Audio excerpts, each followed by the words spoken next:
Meu nome é William Patrick e hoje nós vamos falar sobre nem todos veem o que você vê. E nós vamos falar sobre Estevão. Nós vamos falar um pouquinho sobre a história de Estevão, o momento final.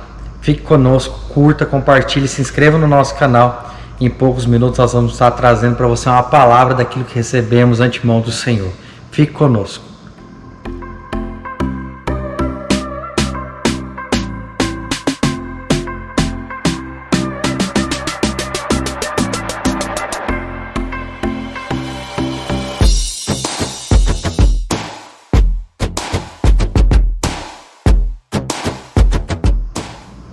Em Atos dos Apóstolos, no capítulo 7, verso 51 em diante, está escrito assim: povo teimoso, com coração e ouvidos incircuncisos, vocês se opõem de modo contínuo ao Espírito Santo. Qual dos profetas seus pais não perseguiram? Eles mataram aqueles que disseram de antemão sobre a vinda do Santo. De quem agora vocês se tornaram traidores e assassinos? Vocês que receberam a lei por intermédio de anjos, mas não a guardaram.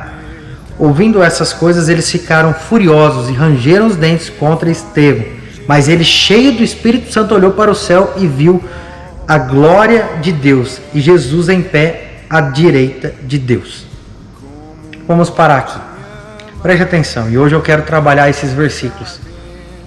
Nem todo mundo vê o que você está vendo.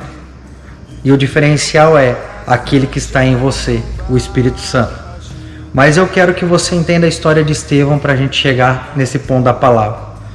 A primeira afirmação de Estevão, no verso 51, é: povo teimoso, com coração e ouvidos incircuncisos. Estevão não está falando sobre incircuncisão para qualquer pessoa, ele está falando para o povo que se considera o povo de Deus, se considera aqueles que foram escolhidos e eleitos por Deus.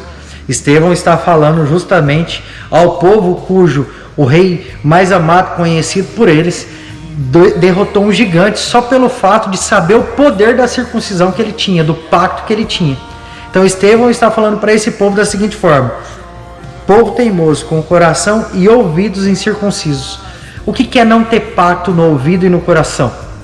É você ouvir e não receber. É você não ter um pacto com Deus. Então ouvindo não ouvem e descendo ao coração não recebem, mas rejeitam. Então, a primeira acusação que Estevão diz: eles não têm pacto com o Senhor. Eles ouvindo não ouvem e descendo ao coração não recebem. A primeira afirmação. A segunda diz: vocês se opõem de modo contínuo ao Espírito Santo. Então, ele está dizendo: vocês não cessam de desobedecer, não cessam de estar se opondo ao que o Espírito Santo quer fazer. Vocês são teimosos, vocês não são pastoreáveis. No verso 52 está escrito assim: qual dos profetas seus pais não perseguiram? É uma pergunta. Ele quer dizer de forma específica. E para o judeu, irmão, entenda uma coisa: essa coisa de pai, filho é muito forte. Então ele está dizendo assim: vocês estão fazendo isso, mas presta atenção, o pai de vocês já perseguiram os profetas. Vocês não têm nenhuma linhagem. A linhagem de vocês já era má e vocês continuam fazendo de forma errada.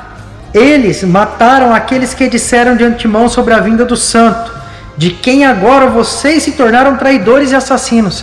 Então ele está falando: os seus pais perseguiram os profetas, daqueles que anunciaram que haveria de vir, do qual agora vocês mataram. Então ele está apontando para os judeus da época, dizendo: vocês mataram aquele que haveria de vir, de forma bem específica. Não entenderam que era ele e ainda o mataram. E talvez o que mais ofendeu eles, no verso 53, vocês que receberam a lei por intermédio de anjos, mas não a guardaram. Você está dizendo para o povo escolhido, eleito, separado de Deus, que eles não guardaram a lei. Então a consequência do verso 54 é dizer: ouvindo essas coisas, eles ficaram furiosos e rangeram os dentes contra Estevão.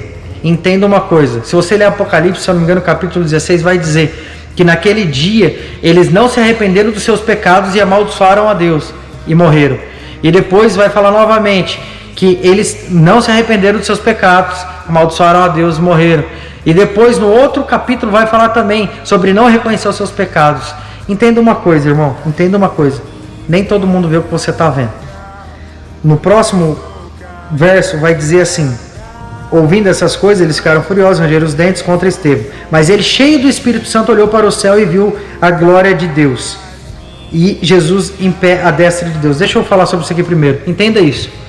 Ele olhou para os céus e viu. Por que os outros não viram? Se eles estavam no mesmo lugar. A diferença era o quê? Ele estava cheio do Espírito Santo. Então, aquele que está cheio do Espírito Santo consegue ver o que os outros não veem. Consegue olhar o que os outros não olham. Consegue enxergar aquilo que as pessoas não enxergam. Entenda uma coisa. A diferença está no condicionamento. Você está cheio do Espírito Santo de Deus? É sobre isso. Entenda uma coisa: nem todos veem o que você vê. Eu costumo dizer da seguinte forma. Eu já disse isso para minha noiva, já disse isso para alguns amigos, já disse para o meu pastor. Eu estou olhando para uma direção, para um lugar. E eu estou indo para esse lugar. Eu vou para esse lugar. Eu já entendi o lugar para qual eu devo ir. Por honra e obediência, eu posso ir pelo lugar, pelo caminho que você quiser. Se eu tiver que ir, por exemplo, para São Paulo, e você falar assim: William, eu estou no Paraná, e você falar assim: vamos pelo Amazonas, eu vou. Por honra e obediência ao meu pastor, ou por honra à minha noiva, ou por honra a alguma pessoa que for comigo, eu não tenho problema. Porque o processo pouco me importa, já que eu sei para onde eu estou indo. Nem todos conseguem ver o que você está vendo. Então, entenda uma coisa: eu não tenho problema de fazer no formato para obedecer ou honrar. Mas se você me chamar para ir para um outro lugar, você disser: William, não, o destino final é o Rio Grande do Sul, eu vou olhar e falar assim: não, eu não estou indo para lá.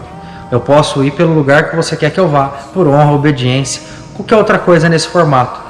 Mas eu não posso deixar de ir para onde eu estou indo. Entenda uma coisa, meu irmão: nem todo mundo vê o que você está vendo. Nem todo mundo está cheio do Espírito Santo e consegue compreender o que você está compreendendo. Às vezes você fala, e Estevão falou de uma forma dura: não creio eu que só para punir eles, não creio eu que só e simplesmente para desmerecer todo o sacrifício e esforço. Creio eu que para apontar uma nova direção, creio eu que para desenhar algo diferente, para que eles recebessem essa palavra, e a palavra profética ela vem justamente para mudar a forma de ver, para mudar o lugar que você está olhando, para você não olhar mais para aquele lugar, ou pelo menos não olhar daquela forma. A palavra profética ela vem para confrontar o homem. E se você não está olhando para o lugar certo, não está cheio do Espírito Santo, você vai receber como uma afronta, como uma ofensa. A palavra profética ela vem justamente para confrontar o homem, para dizer: você não está olhando para onde devia estar olhando. Então, se você não é circunciso de coração, se você não é circunciso de ouvido, ouvindo você rejeitará, recebendo no coração você rejeitará. Então você precisa compreender isso. Você precisa aprender a ouvir e receber uma palavra de correção, uma palavra dura, que vai te apontar o lugar correto. Irmão, a Bíblia diz o seguinte: o justo ama a justiça, o justo não tem medo dela. Então, quando a justiça vem, ele tem gozo, ele se regozija, ele fica feliz, ele fica alegre, ele fica contente. Por quê? Porque agora ele sabe pelo caminho onde andar. É como acender uma luz num caminho escuro, qual ele está participando. Então, o justo não tem problema com isso, ainda que ele tenha dificuldade. Nem tudo é fácil, você mudar de caminho, mudar de rota, mas ele se alegra porque ele sabe a forma correta. Então entenda isso: se você está cheio do Espírito Santo, você vai saber para o lugar que você deve estar olhando, e quando ele estiver, você o enxergará. Entenda isso, meu irmão: nem todo mundo vê como você vê ou o que você está vendo. Esteja sempre aberto e disposto a obedecer, a honrar pessoas, a fazer de forma diferente, por um jeito diferente, mas nunca perca o foco do lugar que você está olhando, para quem você está olhando. É necessário que você entenda que algumas pessoas não vão compreender o que você está vendo, o que você está vivendo, mas é necessário que você compreenda, que você veja de forma clara, ainda que as pessoas peçam que você, teu pastor, e por obediência você tem que honrar ele, fazer de forma diferente, fazendo um processo diferente. Porque entenda uma coisa, meu irmão: você às vezes precisa ir até o Amazonas, como eu dei como exemplo, para voltar para São Paulo, para que você adquira uma experiência, para que você não chegue no lugar final com uma mentalidade de fugitivo, mas sim de livre. Você às vezes precisa passar todo um processo e honrar pessoas. Se o meu pai, se a minha mãe, eu vou, desde que eles estejam olhando para o mesmo lugar que eu. Não importa o processo, importa que eles estejam olhando para o mesmo lugar que eu estou. que essa palavra entre no teu coração, que você a compreenda, que você a receba, que você entenda. Você precisa saber para quem está olhando, para onde está olhando. Não importa o processo que você vai passar, você tem que estar com os olhos fitos nele. Você tem que estar compreendendo ele. E com certeza, meu irmão, você vai chegar onde você tem desenhado no Senhor para chegar. Deus abençoe você, a tua casa, a tua família. Até uma próxima.